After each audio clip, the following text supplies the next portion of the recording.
Hi, my name is Reed Silverne. The name of the show is Fed Pride. The reason it's called Fed Pride is because I'm a federal worker and proud of it. Uh, I have to absolutely thank the staff of Access Tucson because we now have Google Earth on, and what you see over here, and I have to get used to actually pointing mirror image to wherever I'm pointing, is the Google Earth, and I focused it in on northern Israel and southern Lebanon, and we just happen to be having a war in the Middle East, so what better reason to have a map up in the blue screen behind me. I want to say a couple things about this. I think it's, first of all, Access Tucson just did a great job getting this thing up. It's taken a couple of weeks. Eventually, we're going to have a supercard in here, and I'm going to be able to spin the world and expand and look at buildings and who knows what else, just like I was kind of doing with Zillow with Google Earth. And Google Earth is good for every spot on the entire world. Some are extremely detailed and get down to the actual building. Other spots are not, it's up in space a little bit. It all depends on whether in the course of time somebody is hired, I think it's Eurosat, it's one of the satellite companies, to take a deep focus view of a certain area. But pretty much all the populated areas of the world and the border of Lebanon and Israel, for one reason or another, have had that. Now what I'm going to do, and you notice here I'm moving a little cursor so I can actually touch and go to the spots that I'm looking at. You don't know how much I like this whole system that they got. So I'm going to take my mouse and bring it over here. And despite things shattering and who knows what else, start talking about the conflict over there. Today is Friday, and as you know, it's Friday, August 4th. As you know, my show is not live. Used to be, but it's not anymore. So if you see this, and I know that both of my loyal viewers are going to be excited, you'll see this on either Sunday or the following Tuesday, or in numerous reruns where I run the same thing over and over again. Because I do a lot of business travel, sometimes I'm just not here. So meanwhile, we have had a terrible conflict since July 7th between Israel, over here, and that's northern Israel, and Lebanon. And the conflict is not really with Lebanon, but with a force, a guerrilla force, of Shiite Lebanese who live over here in this border area. They also live in Beirut. Let's see if I can actually move it. Yes, I can. And they live in the southern area of Beirut, which has been getting bombed lately, right over here. And they live in this big valley over here, which is called the Bekaa Valley, and is the valley for the Litani River, and has a lot of agriculture, including a thriving hashish industry, and but is also a strong point for Hezbollah. Now, who is Hezbollah? Why is everybody so excited about him? Hezbollah is a movement, guerrilla group, resistance group, whatever you want to call it, that was put together after a Israeli-Lebanese war in 1982. 1982, the Israelis invaded Lebanon in order to get rid of the PLO, which is Palestine Liberation Organization, which was headquartered in Beirut, but had a whole group of, in fact, I'm going to use this instead. They had a whole bunch of refugee camps, you call it. They're really cities because they're there for decades and decades. And they were shooting what they call Katyusha rockets, same kind of rockets that Hezbollah is using today, except much more primitive over the border. And they were making the Israelis, occasionally killing one or two, and making the Israelis go into shelters a lot. Now, this was in 1978 it started. Israel conquered a little bitty buffer zone. Then in 1982, they decided to clean out all of PLO, and they did. And there was a ceasefire, and that was kind of brokered by America. And for good or ill, our Marines ended up in a base at the airport in southern Lebanon, right in the Hezbollah area. And the Hezbollahs, this is 1983, blew up our Marine barracks. That was one of the first major suicide attacks in a car bomb. And of course, car bombs got very popular with bad guys after that. And they killed 241 Marines in one incident. It's one of the worst incidents in American history. And about the same time, I don't know whether it was the week before or the week after, it also blew up the American embassy. And so that totaled over 300 casualties for a very small American force. And America just pulled out our troops. So Hezbollah's kind of ruled the roost ever since. Not completely, but they started attacking the Israelis. The Israelis eventually, after kicking out the PLO, moved down into this area over here, north of the Litani, and then eventually settled right about here in a strip about 6 miles or 10 kilometers north of the border. And the purpose was to keep people from shooting rockets into northern Israel. In the year 2000, I'm jumping way ahead and skipping a lot of the story, there was an Israeli prime minister who really believed in peace. His name was Ehud Barak. And Ehud Barak decided that Israel was taking too many casualties from these very, very small guerrilla actions in this area. And what he was going to do is he went to the UN. By that time, the UN already had Kofi Annan as the Secretary General, and he was going to have the UN define what was the border, what we call the blue line today, and he was going to pull the Israeli troops behind it. And the Israelis, this area around here, right over here, is a town called Marjayun, and Marjayun is a Christian town, and there was a militia that was supported by Israel called the South Lebanon Army, composed of Christians, and they were fighting Hezbollah, who some of the communities in this area are Shiite, and of course a lot of the Bekaa Valley is Shiite too. The Hezbollah had the support of Iran, had the support of Syria, and of course in those days Syria controlled the Lebanese government till last year. So that's a little bit of the background. So Ehud Barak decided to pull the Israeli troops out, and just poor planning and a bunch of other things, it went from a orderly retreat for the purpose of peace into a rout. And they killed a few Israelis, but the Israelis moved out in days and basically left this poor Christian militia, the South Lebanon Army, under, I believe, a guy's name was Haddad, saved a couple of the officers and left the poor Christians over there to their own fate. And that was a terrible thing. And of course, Hamas, which is the Palestinian Islamic group that now controls the Palestinian Authority, which is basically the Palestinian government, and Hezbollah and the Shiites in general, interpreted this as a complete and utter failure on the part of Israel. Israel had become weak and was in retreat. And rather than encourage Israel to pull out of other things, they started attacking Israel from behind. So moving forward, 2005, Ariel Sharon is the Prime Minister of Israel.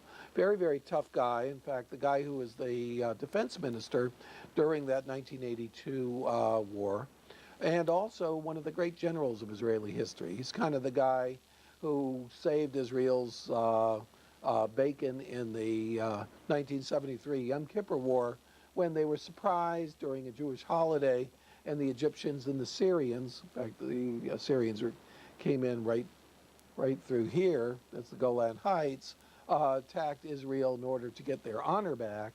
And Ariel Sharon trapped an entire army of Egyptians in the Sinai Peninsula, basically turned what had become a terrible defeat into a great victory. So Israel kept its reputation of being a very, very tough army, with very, very good tactics. So Ariel Sharon then pulled out of the Gaza Strip, and rather than think, oh, and not only pulled the troops out of the Gaza Strip, but also pulled 8,000 settlers. So it's about the first time that a really major withdrawal of Israeli settlers ever occurred. And the purpose was eventually the Palestinian population is growing faster than the Israeli population. And eventually, between the Jordan River and the sea, oh, by the way, here's the Jordan River, and that is the Mediterranean Sea, that the Palestinians would have a majority someday. They would insist on having one state instead of two, and they would just vote Israel out of existence and eventually kick all the Jews out or murder them or kill them or something. So that is what the fear was. So what is the final result? The final result is that Hezbollah became emboldened. The Palestinians became emboldened. They thought that Israel was now a paper tiger.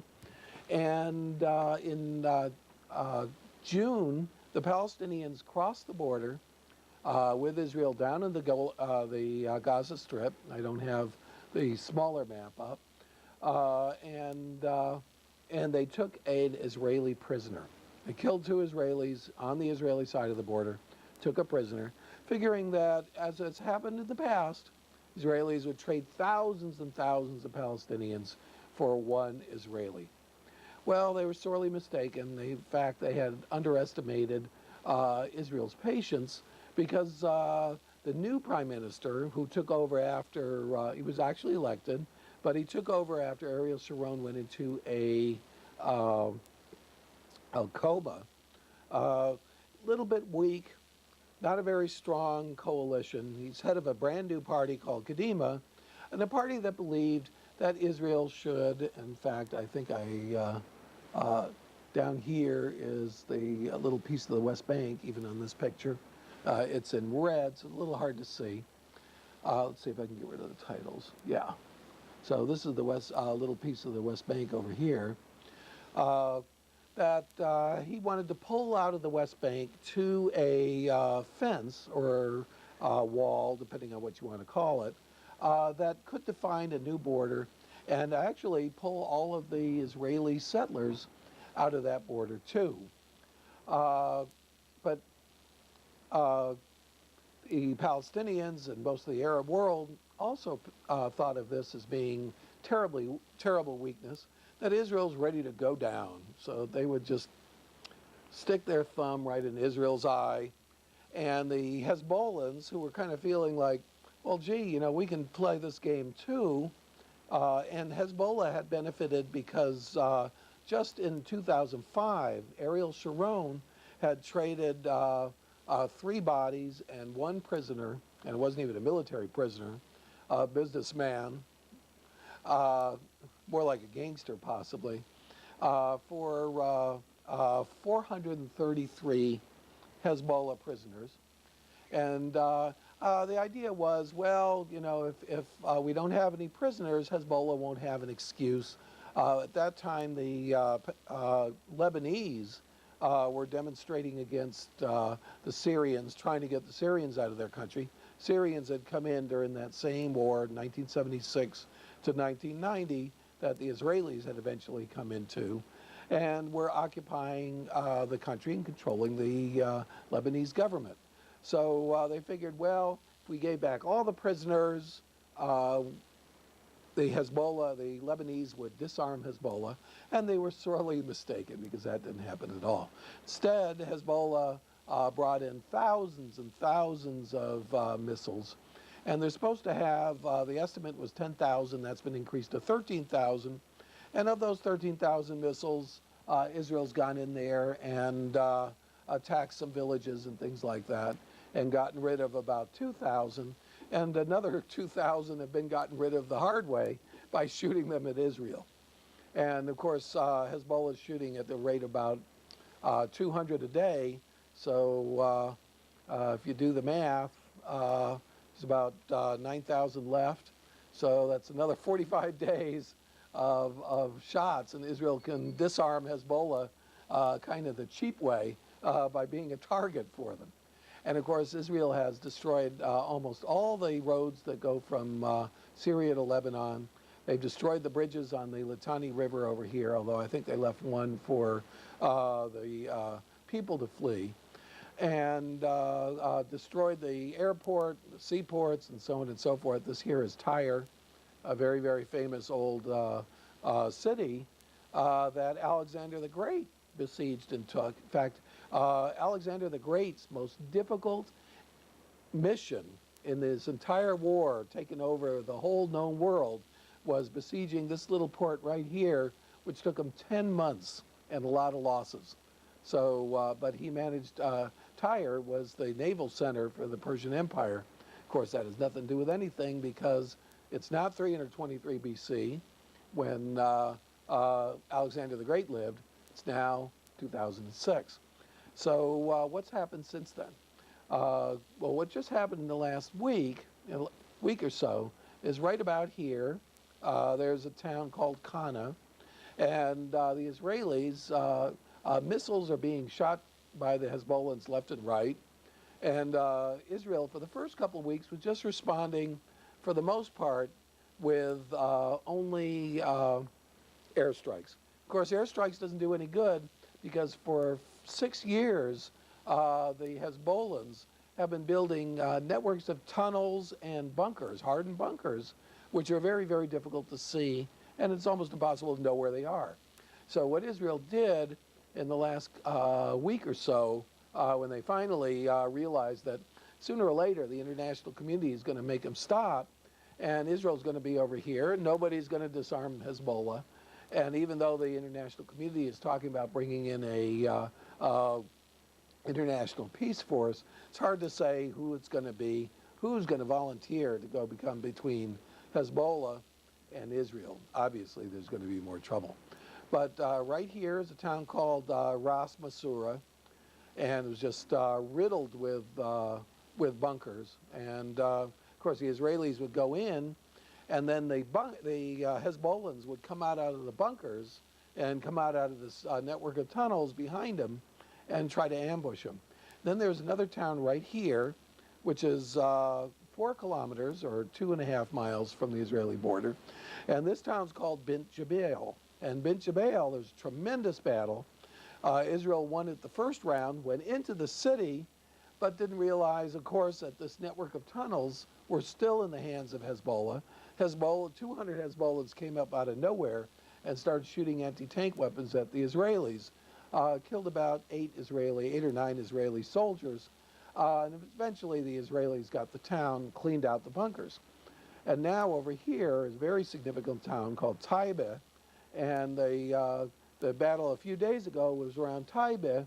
And meanwhile, the Hezbollahs were knocking down 150 missiles a day and killing a few Israeli civilians.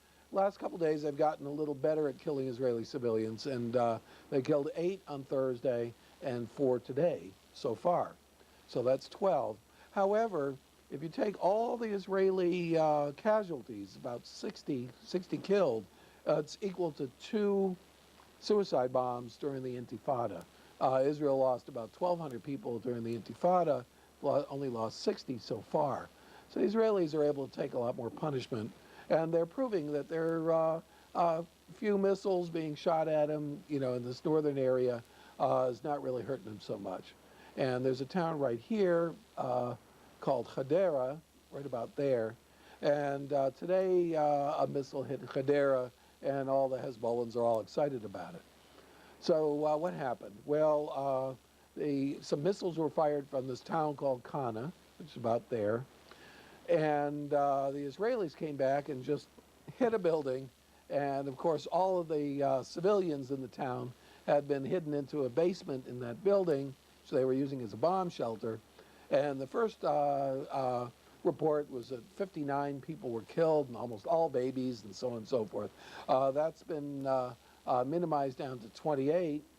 And the Israelis, Condoleezza Rice was in Israel at the time doing diplomacy, So Israel agreed to stop bombing Beirut for a couple days, and did. And oddly enough, the Hezbollahs stopped shooting rockets. Well, that didn't last very long because the Hezbollahs were still shooting at the Israeli troops. So the Israelis started bombing again. Then the head of Nasrallah gets on TV, this happened Wednesday, and said, if you bomb Beirut, which the Israelis weren't doing at that point, we're going to go and we're going to bomb your capital of Tel Aviv. Well, that just kind of got the Israeli ire up. So the Israelis just bombed the Hezbollah neighborhood of Beirut, bombed them and bombed them and bombed them. A lot of the rubble's already there, so they bombed rubble.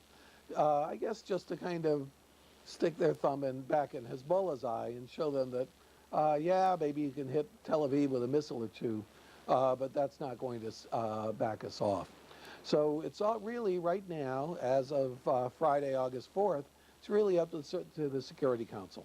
Security Council has been meeting on and off all week, trying to put a resolution together. The French want to have a resolution that says there will be an immediate ceasefire, then we'll negotiate your problems later. Well, Israel doesn't really like that because that leaves Hezbollah on the border. Now, the Hezbollahs are getting a little shaky because Israel now has taken about 20 different towns and pretty much this area right in here. And the Israeli defense minister wants to bring the Israeli attack right up to here, to this river over here, which is called the Litani River that goes into the Bekaa Valley. So the Israelis have a ways to go, but the Israelis can move very fast with tanks, although then they have to go back and they got to take out each one of these bunkers because we don't know how many bunkers there are and how deep these bunkers are and what the story is with the bunkers. And sooner or later, the Israelis are going to find the big bunker, and there's going to be thousands of missiles in it. So I'm sure half of the missiles are up in Beirut, but it's very, very hard to get the missiles down into the southern Lebanon area to fire against Israel until there's a ceasefire, because basically Israel has bombed out all the routes except for a few little mountain roads into the area that come in this way through the Bekaa Valley. And it's right now, it's very, very hard. And every time even a civilian truck comes down, of course, they put families on civilian trucks and ridden them down in ambulances and so on and so forth. And the Israelis, who are not that concerned about civilian life, have just bombed them. So the Israelis won't allow any supplies down here at all because they're afraid that they're going to resupply the missiles. And sooner or later, there will be a ceasefire. When the ceasefire happens, unless Syria is very afraid, which they don't appear to be right now, they're going to bring in, I don't know how many Katyusha rockets there are in the world, but they'll be bringing in more Katyusha rockets. Unless Israel takes an area, and then they're going to have to worry about guerrilla attacks because the Hezbollahs are there. Hezbollahs have a lot of they call wire-guided anti-tank missiles, which are the equivalent of what we call TOW missiles in America. I don't know, I guess they're Russian or something. And they have a lot of things that can blow out tanks and fight soldiers. But I think the Israelis are at the point now where they think, well, you know, we're just going to have some killed. We're just going to have some casualties. That's the way things are going to be. And the Israelis are going to take this area over here. So by doing that, the Israelis basically are going back to the status quo ante before the year 2000 when they pulled in. And then they're going to be there to be able to give up their positions to this international force instead of just pulling back, having Hezbollah come up. Now the question is, when the UN ceasefire resolution happens, the Israelis are still there, will it be the Hezbollahs who turn it down, say they're not going to stop fighting until the Israeli soldiers are out, because technically that's their purpose in life anyway. And since the only occupation now is one little town over here, that's a questionable thing. My name is Reed Silburn. Name of the show is Fed Pride. I'm doing this because I'm proud to be a federal worker, which I am. And I hope that you tune in for next week's or the week after. Thank you very much.